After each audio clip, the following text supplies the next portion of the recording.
Jadi hari ini hari pertama kita kembali kepada tema kita, Mazmur 147. Mazmur 147, ayat yang pertama sampai ayat yang kelima. Mazmur 147, ayat pertama sampai ayat yang kelima. Demikian firman Tuhan dikatakan, haleluya, sungguh bermazmur bagi Allah kita itu baik. Sama-sama bilang sama saya, bermazmur bagi Tuhan itu baik. Yes, bisa lebih semangat lagi dari itu. Saya percaya, sama-sama bilang bermazmur bagi Allah kita itu baik. Amin. Berarti memuji Tuhan itu baik, bermazmur itu baik, bersyukur kepada Tuhan itu baik, beriman kepada Tuhan itu baik.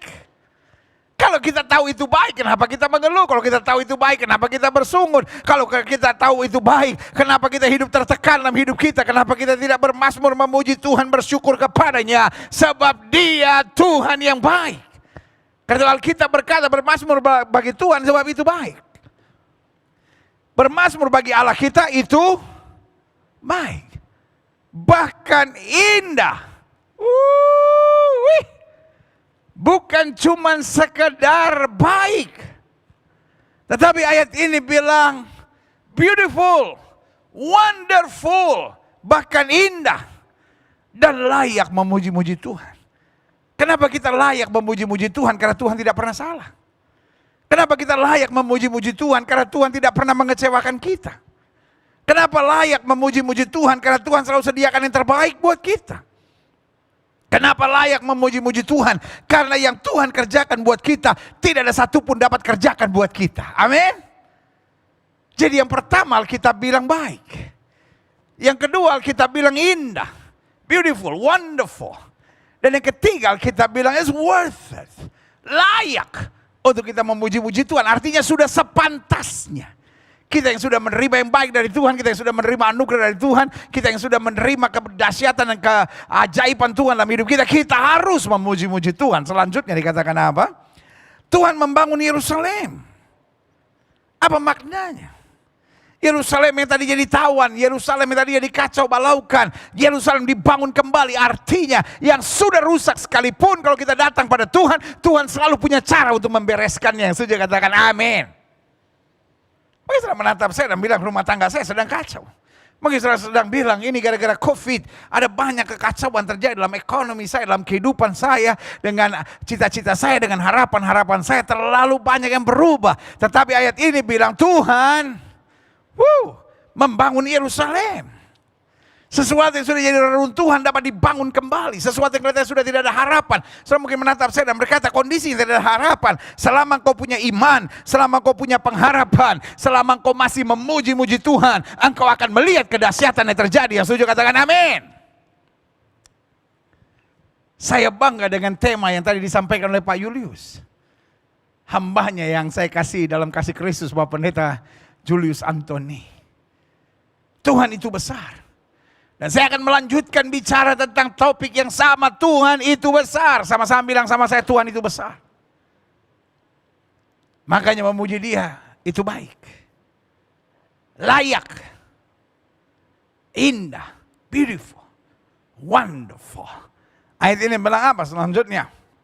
Tuhan membangun Yerusalem, Ia mengumpulkan orang-orang Israel yang tercerai-berai. Itu yang saya bilang, yang sudah tidak ada harapan.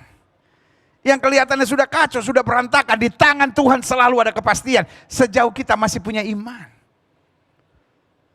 Kenapa kita doa puasa? Karena kita bukan orang-orang yang putus asa. Kenapa kita doa puasa? Karena kita adalah orang-orang yang tetap punya semangat yang positif. Kita bukan orang-orang yang kecewa dan berkata tidak ada harapan, semuanya sudah berantakan. No!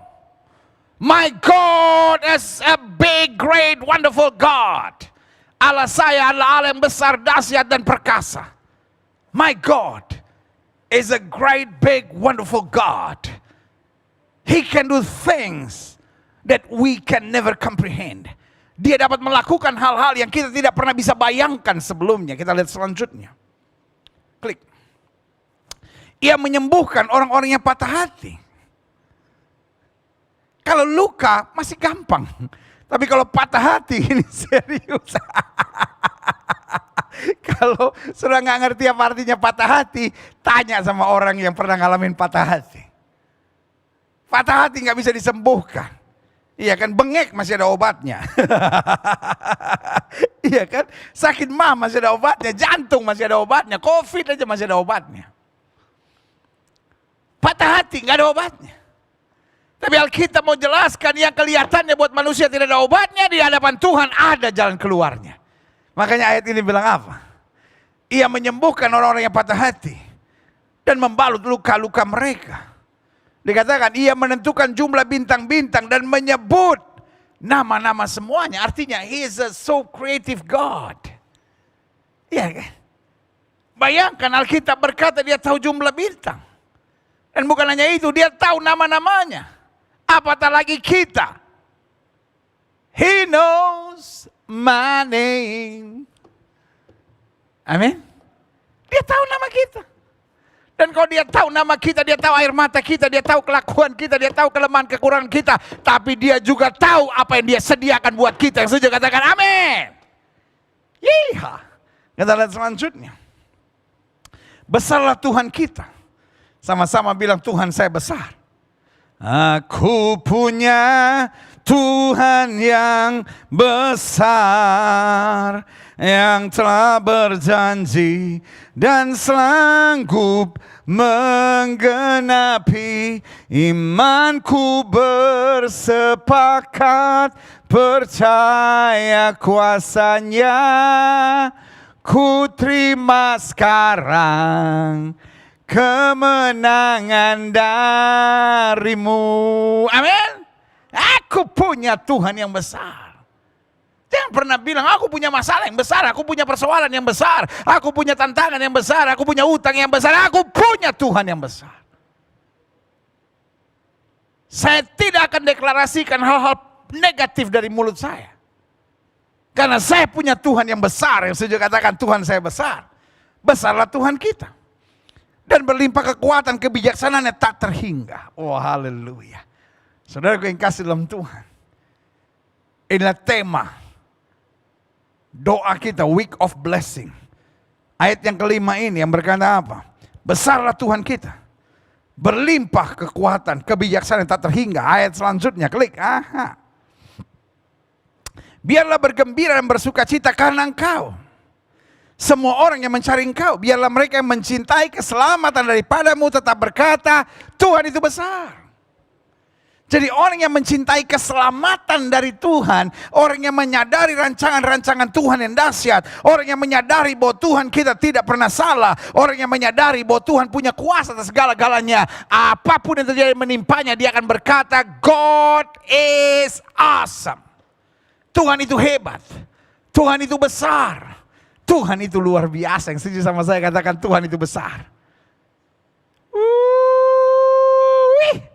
Saudara-saudara yang ada di rumah, saya mengerti.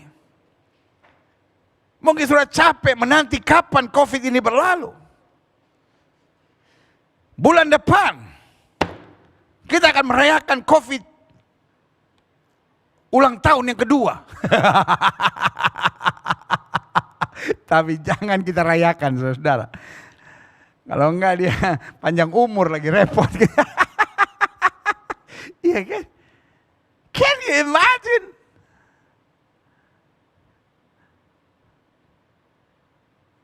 Sebentar lagi bulan depan 1 tahun total kita menghadapi COVID.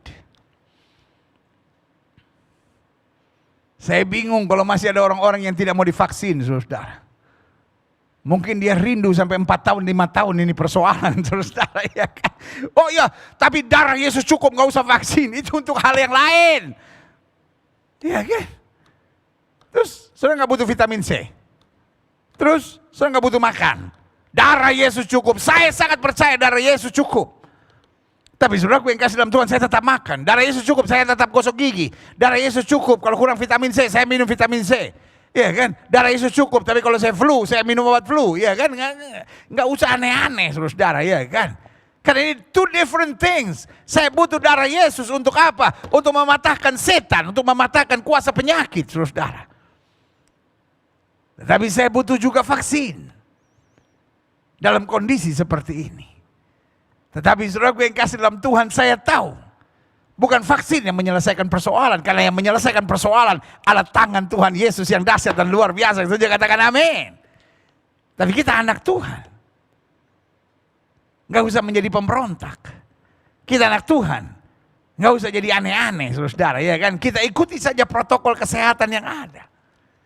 Karena kita juga percaya, pemerintah dipercaya Tuhan untuk melakukan yang baik. Amin. Puji Tuhan. Saya bersyukur tadi siang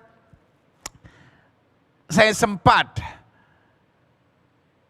Zoom dengan seorang anak Tuhan yang luar biasa, yaitu Dr. Tricia Monica. Beliau dari Bandung. Beliau punya 7 atau 8 gelar, saudara, ya kan? Gelar kedokterannya. Mulai dari Master Science sampai spesialis apa, sampai PhD-nya. Dan dia mendalami khusus tentang DNA. Jadi kalau orang bilang, kita tadi bicara saya tertawa geli, ya kan? Karena dia bilang kalau sampai vaksin bisa merubah DNA, itu two different things. Itu 2 jalur yang berbeda yang nggak mungkin bisa masuk saling mengganggu satu sama lainnya. Itu sama seperti orang makan rendang lalu dibilang, hati-hati jangan terlalu banyak makan rendang. Nanti mobil kamu berubah jadi motor. Iya kan? Tapi yang saya mau ingatkan buat saudara, apapun yang sedang terjadi, yang harus kita ingat, Tuhan kita besar. Amin. Kalau kita punya Tuhan yang besar, kita tahu COVID pasti akan berlalu. Tetapi kita juga mesti melakukan bagian kita. Ada orang yang tanya sama saya, pendeta sebetulnya dibayar berapa sama pemerintah? Sampai sibuk urus vaksin dan lain-lain. Dasar saya cuma satu, love. Dasar saya cuma satu, yaitu cinta. Kalau saudara tanya sama saya, kenapa cinta, pendeta? Yang pertama, karena saya cinta pada Tuhan. Dan saya tidak ingin orang-orang disesatkan dengan berita-berita hoax dari orang-orang yang tidak punya dasar penjelasan yang betul.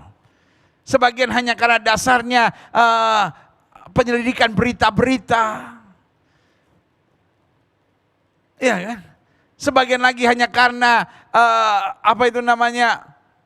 broadcast yang dia juga nggak tahu ini dokter siapa yang ngomong.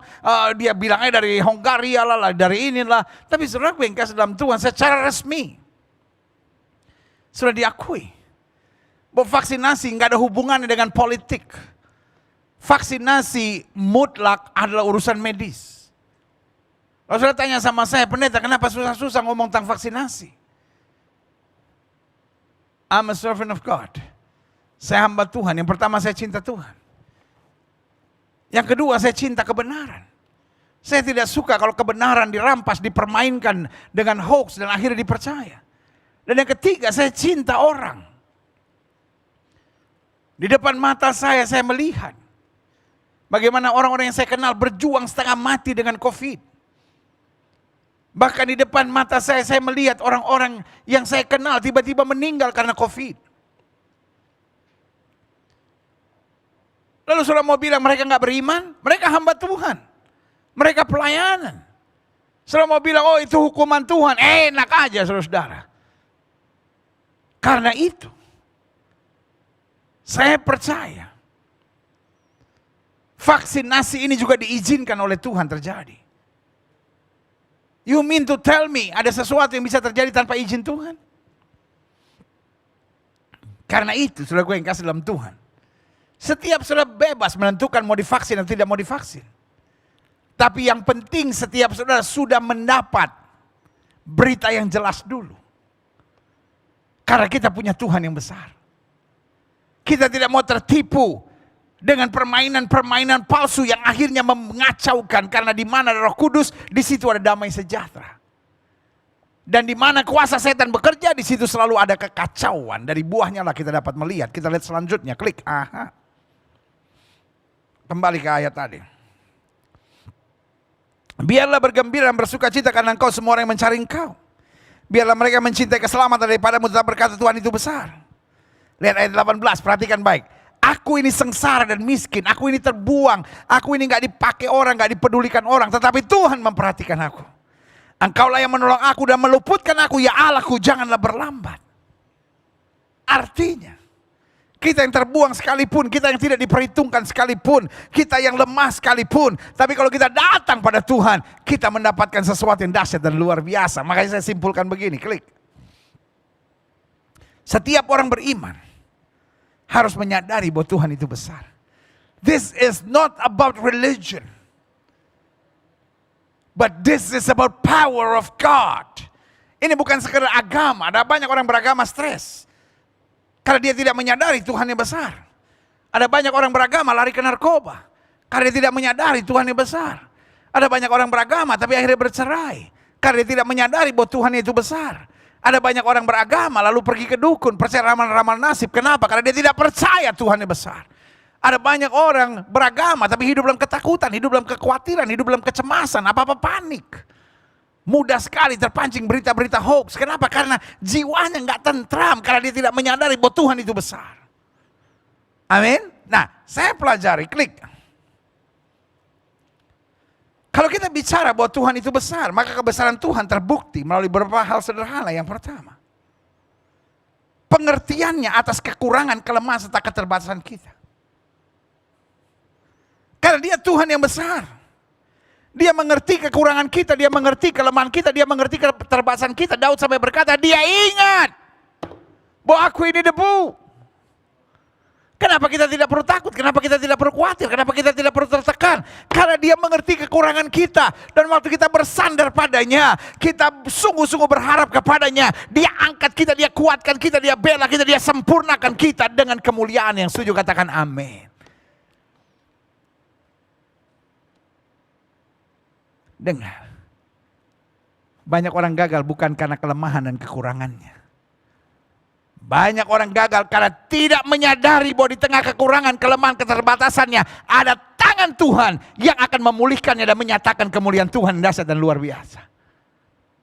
Kalau bicara kekurangan, semua orang punya kekurangan. Kalau bicara kelemahan, semua orang punya kelemahan. Tetapi justru yang memberi kekuatan, kemampuan, dan semangat buat kita, bahwa kita mengerti dia Tuhan yang besar. Dia mengerti kita lemah. Dia berikan Roh Kudusnya. Dia tahu kita nggak sanggup karena itu dia utus malaikatnya. Dia tahu kita terbatas karena itu dia berikan kemampuan ilahi. Sehingga kita dapat berkata, aku cakap menanggung segala perkara di dalam Kristus yang memberi kekuatan kepadaku. Yang setuju katakan amin. Wow, yang kedua, kenapa saya menyebut Tuhan itu besar? Yang pertama karena pengertian atas kekurangan, kelemahan, serta keterbatasan kita. Yang kedua, karena jaminannya dalam memelihara, menuntun, serta mencukupi kebutuhan-kebutuhan kita. Dia menjamin. Makanya Alkitab bilang, Allahku turut bekerja dalam segala perkara untuk mendatangkan kebaikan bagi setiap orang yang mengasihi dia. Amin. Dia menjamin. Makanya Daud bilang, singa-singa muda boleh merana kelaparan, tapi orang yang berharap kepada Tuhan tidak pernah kekurangan sesuatu yang baik. Daud bilang apa? Dulu aku muda, sekarang aku menjadi tua. Tidak pernah, saya ulangi sekali, tidak pernah, saya ulangi sekali lagi, tidak pernah.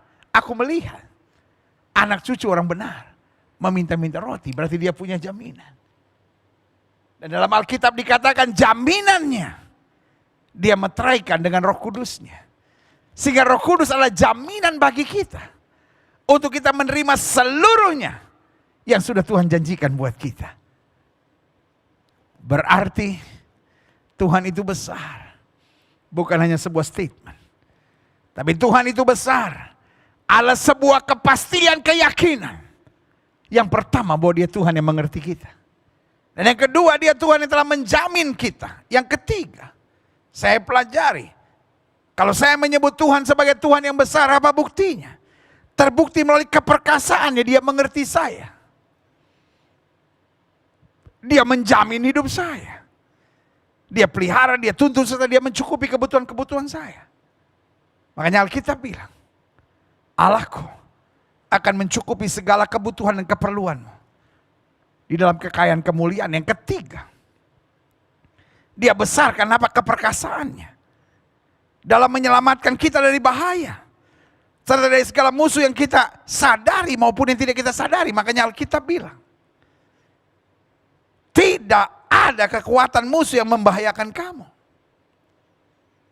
Mungkin membuat kita deg-degan ada. Supaya kita belajar bergantung sama Tuhan. Supaya kita belajar untuk tidak mengandalkan kekuatan kita sendiri. Supaya kita tidak kompromi dengan dosa. Tetapi dia pastikan. Dia perkasa dalam menyelamatkan kita. Dari segala bahaya. Bahkan dari segala musuh. Baik musuh yang kita sadari maupun musuh yang tidak kita sadari. Apa musuh yang kita tidak sadari? Kesenangan-kesenangan dunia itu musuh yang berbahaya yang tidak kita sadari. Ada banyak orang tidak sadar dia sudah terlalu jauh dari Tuhan.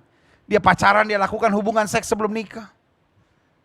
Dia bentak maki istrinya seenaknya. Dia bentak maki orang seenaknya. Seperti udah ya memang begini kok saya orangnya. No. Engkau dirasuk setan dengan cara hidup seperti itu. Sudah saatnya engkau menyadari, oh ini musuh. Iblis memakai mulut kita untuk jadi batu sandungan buat orang lain. Iblis memakai hidup kita untuk hanya tertarik pada segala kesenangan daging dan duniawi yang akhirnya akan menyeret kita masuk pada kebinasaan. Apalagi musuh yang tidak kita sadari. Orang-orang munafik yang kalau ketemu kita shalom, haleluya. Tapi di belakang kita nusuk dari belakang. Apalagi musuh-musuh yang tidak kita sadari. Orang-orang yang iri. Orang-orang yang dengki. Orang-orang yang memfitnah. Orang-orang yang mencurangi kita. Tetapi ini yang Alkitab saya bilang. Tuhanku merubah kutuk menjadi berkat. Yang setuju katakan yes. Dia mengerti saya.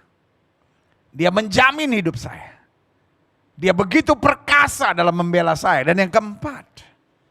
Kenapa saya menyebut dia sebagai Tuhan yang besar? Karena kebesaran Tuhan terbukti melalui kesetiaannya dalam mengajar. Serta mendidik kita untuk mencapai target-target yang dahsyat dan luar biasa. Tahukah saudara? Pakai bahasa saya selalu saya bilang gini, kadangkala kita menyebalkan Tuhan. Atau bahasa sehari-hari saya bilang, kadangkala kita ini nyebelin Tuhan saudara, ya kan? Kita udah diberkati, kita diurapi Tuhan, kita udah dipakai Tuhan, masih lari dari Tuhan. Masih hidup pada kesenangan dunia, masih suka meraju, masih suka ngambek gitu kan. Masih suka memaksakan kehendak, masih suka kepala batu ya kan. Kadang-kadang kita tuh nyebelin banget buat Tuhan. Tapi yang paling luar biasa, Tuhan begitu sabar. Dia didik kita, dia latih kita. Karena dia punya target yang besar dalam hidup kita. Jadi saudaraku yang kasih dalam Tuhan. Kalau hari-hari ini saudara berkata, aduh Tuhan, kok pergumulan yang saya hadapi cukup banyak ya. Karena Tuhan dengan sabarnya mendidik kita. Dia sedang menatap kita dan berkata, anakku, sabar. Tidak pernah. Saya ulangi sekali lagi, tidak pernah. Tuhan izinkan sesuatu dalam hidup kita. Tanpa dia persiapkan sesuatu yang dahsyat dan luar biasa. Yang setuju katakan amin. Selanjutnya saya pelajari. Ada 4 hal penting. Tuntutan buat kita. Ketika kita menyadari Tuhan kita itu besar. Karena Tuhan kita besar yang pertama. Lihatlah segalanya kecil dan biasa.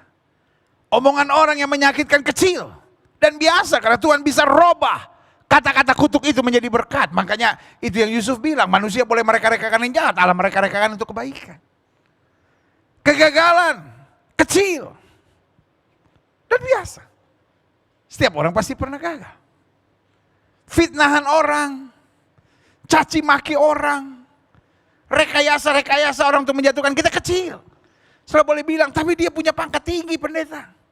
Kecil karena yang bela saudara adalah Tuhan yang besar. Ketika iblis taruh dalam pikiranmu utang besar. Ketika iblis taruh dalam pikiranmu masalahmu besar. Ketika iblis taruh dalam pikiranmu masa laluku rumit, ruwet, gak bisa diatasi. Ingat di dalam Yesus karena Tuhan saya besar, itu kecil dan biasa. Yang setuju katakan yeah. Sama-sama bilang sama saya, semuanya kecil dan biasa. Ayo sama-sama bilang sama saya, semuanya kecil dan biasa. Karena Tuhan saya besar. Amin. Angkat tangan sama-sama bilang, saya punya Tuhan yang besar. Ngapain saudara nangis untuk masalah? Rugi kali. semuanya kecil dan biasa. Goliat pikir dia begitu besar karena dia raksasa. Dia maki Daud dan dia bilang, hei anjingkah aku sampai kau datangi aku dengan batu seperti itu. Daud karena menyadari Tuhan yang besar. Dia tidak melihat Goliat itu besar, dia melihat Goliat itu kecil dan biasa. Dia bilang, kau boleh mendatangi aku dengan pedang, tombak, dan lembing, tapi aku datangi engkau dengan nama Tuhan semesta alam. Karena dia lihat bahwa Goliat ini kecil dan biasa, dia bilang, hari ini juga aku akan menyerahkan mayatmu kepada burung-burung di udara, supaya seluruh bumi tahu bahwa Israel mempunyai Allah, dan Allah menyelamatkan dengan luar biasa. Berikan tepuk tangan dia meriah buat Tuhan. Haleluya. Selanjutnya, karena saya punya Tuhan yang besar, bersyukurlah selalu dalam segala hal. Waktu saya diberkati, saya tidak boleh sombong. Waktu saya berhasil, waktu apa yang saya cita-citakan, saya raih, tidak boleh saya pukul dada dan berkata saya hebat. Tapi saya harus berlutut dan mengakui Tuhan itu baik. Karena bermazmur bagi Tuhan itu baik, indah, dan layaklah memuji-muji Tuhan. Tapi sebaliknya, ketika apa yang saya harapkan tidak terjadi, saya tetap bersyukur. Karena pasti di balik semuanya ada maksud Tuhan yang indah, dahsyat, dan luar biasa. 2021 ini akan menjadi tahun yang penuh sorak-sorai kalau kita tahu bersyukur pada Tuhan. Tapi sebaliknya saya dapat katakan 2021 bisa jadi tahun air mata darah. Kalau kita hanya terus mengeluh, kita terus hanya memaksakan kehendak, kita kepala batu, kita egois, kita mau menang sendiri. Kalau sesuatu tidak terjadi seperti yang kita harapkan, kita berontak, kita kecewa, kita marah, kita lari tinggalkan Tuhan. Apa itu kelakuan seperti itu? Makanya ada banyak orang tidak mau dididik, tidak mau tertanam dalam gereja lokal. Pokoknya ada masalah sedikit ngambek, ada masalah sedikit ngotot, ada masalah sedikit kabur. Kenapa? Karena jiwanya masih liar, saudara-saudara. Tapi hari ini yang saya mau ingatkan buat saudara. Orang yang mau diproses, orang yang mau dibentuk, akan jadi pribadi yang dahsyat dan luar biasa. Lihat bagaimana tentara diproses. Keras, pendidikannya berat. Gak bisa dia bilang, terus kenapa saya dibentak? Itu bukan tentara, saudara-saudara. Itu orang kerasukan, saudara-saudara. Iya kan? Tentara ketika diproses keras. Tetapi hanya yang keluar dari pergumulan yang kuat akan menjadi emas yang murni. Karena saudaraku yang kasih dalam Tuhan, emas murni bukan dibakar di titik didih 100 derajat Celcius. Emas murni dibakar dalam titik didih yang begitu keras. Logam yang lain akan tersingkir. Hanya emas murni akan dapat bertahan. Itu sebabnya sebagai hamba Allah saya mau ingatkan, kita punya Tuhan yang besar. Lihatlah segala sesuatu sebagai kecil dan biasa. Omongan orang kecil dan biasa. Kepahitan-kepahitan yang kita alami. Trauma-trauma yang harus kita lewati kecil dan biasa.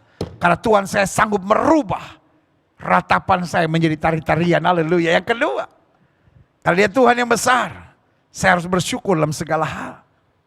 In little or much, dalam keadaan kelimpahan atau kekurangan, saya bersyukur pada Tuhan. Dalam keadaan puncak bukit kemenangan ataupun lembah kegagalan, saya tetap bersyukur.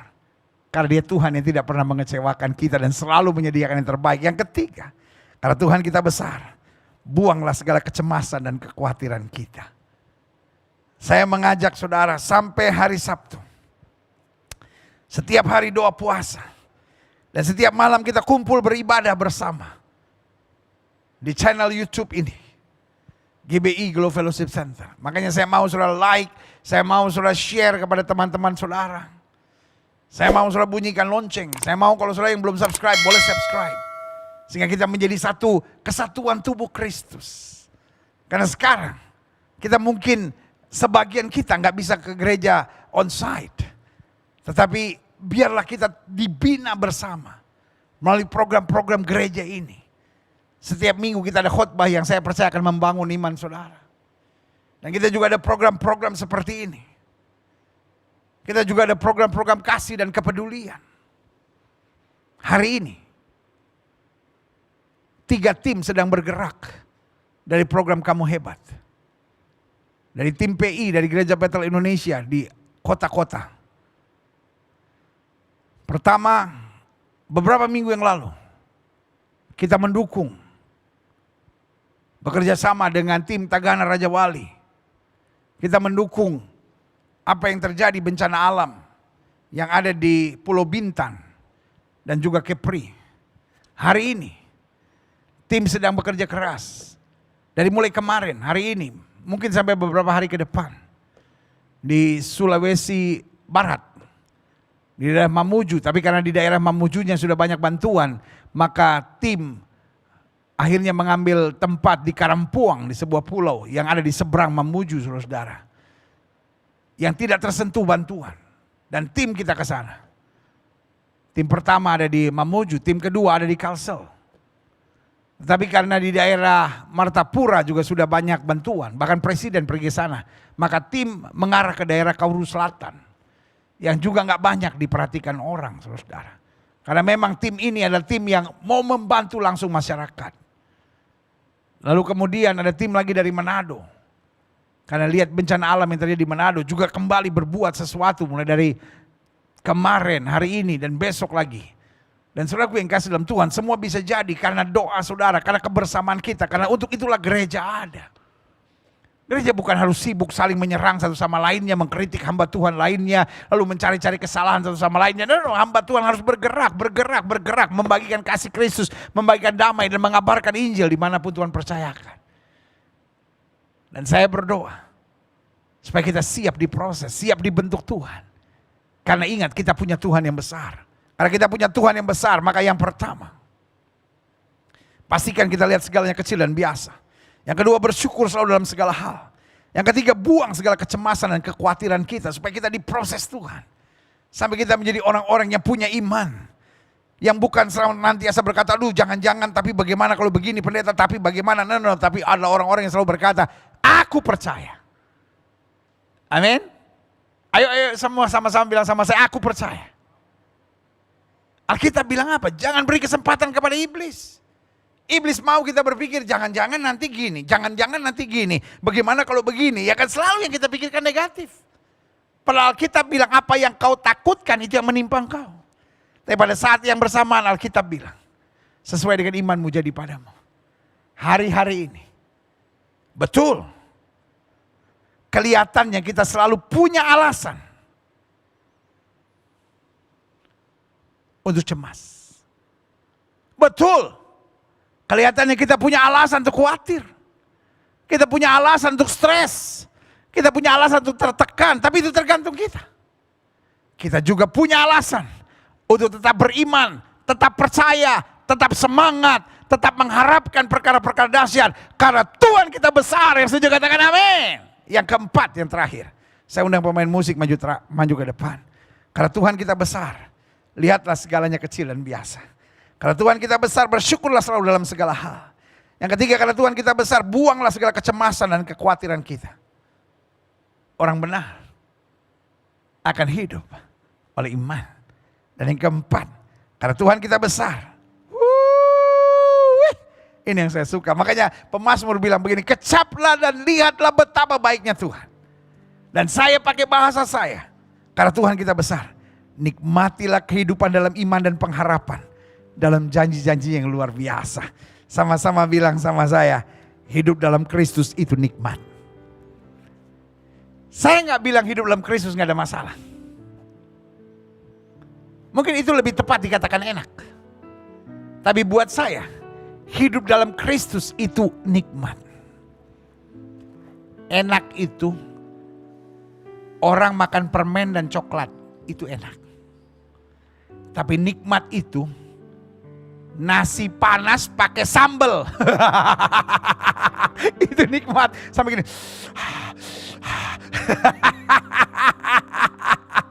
Jadi itu yang saya mau bilang. Kalau enak itu gak ada tantangannya. Tapi hidup Kristen itu nikmat. Artinya dalam tekanan, dalam badai. Tapi kita punya Tuhan yang besar. Folks, malam ini saya mau doa buat setiap saudara. Saya mau doa khusus buat setiap saudara yang rindu menerima karunia-karunia Roh Kudus. Saya mau doa khusus buat setiap saudara yang sedang bergumul untuk rumah tangganya. Saya mau berdoa khusus buat anak-anak muda yang sedang bergumul di masa mudanya. Saya juga mau berdoa khusus buat setiap mereka yang sakit. Bahkan yang keluarganya ada terserang COVID. Saudaraku, kita dalam masa doa puasa. Saya percaya Tuhan dengar doa.